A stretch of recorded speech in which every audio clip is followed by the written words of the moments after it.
నా పేరు ఇందు. నేను గ్రేసీ అల్ఫాన్స్ స్టడీ సర్కిల్లో చదువుకున్నాను. అన్న ట్యూషన్ ఎర్లీ మార్నింగ్ 5కి స్టార్ట్ చేసేవాళ్ళు. ఎర్లీ మార్నింగ్ వచ్చి చదువుకునేవాళ్ళం. అలాగే సాయంత్రం 6కి స్టార్ట్ చేసేవాళ్ళు. 10 దాకా ఉండి చదువుకునేవాళ్ళం. అన్న చాలా కష్టపడ్డాడు మా గురించి. అన్న కష్టపడ్డట్టుగానే మేము 10th 550 మార్క్స్ తెచ్చుకున్నాను. అన్నాడు తన పొలాలను చూసుకుంటూ తన జాబ్ని చూసుకుంటూ మాకు చదువు చెప్పాడు. అన్న చెప్పిన మ్యాథ్స్ మిగతా సబ్జెక్టుల ఎక్స్ప్లెనేషన్ వల్ల మంచి మార్క్స్ తెచ్చుకున్నాను.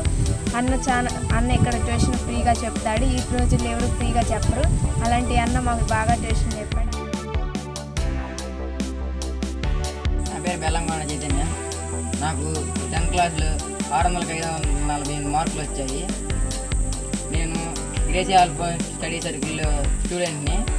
ట్యూషన్కి రావడం వల్ల అన్నయ్య మ్యాథ్స్ బాగా చెప్పడం వల్ల నాకు బాగా హెల్ప్ అయింది. అన్నయ్య మొత్తం సబ్జెక్టులన్నీ బాగా ఎక్స్ప్లెయిన్ చేశాడు. అందువల్ల అన్నయ్యకి నా కృతజ్ఞత.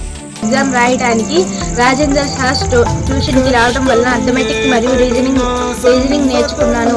అందువలన నాకు NMMS సీట్ వచ్చింది. చాలామంది నాకు NMMS సీట్ రాదన్నారు. ఎందుకనగా నేను BCB కావడం వలన నాకు సీట్ రాదన్నారు. కానీ నేను చాలా కష్టపడి అదేవిధంగా సార్ హెల్ప్ ద్వారా నేను NMMS సీట్లో క్వాలిఫై అయ్యాను. అందువలన గ్రేసీ అల్ఫాన్స్ స్టడీ సర్కిల్కి మరియు సార్కి కృతజ్ఞత.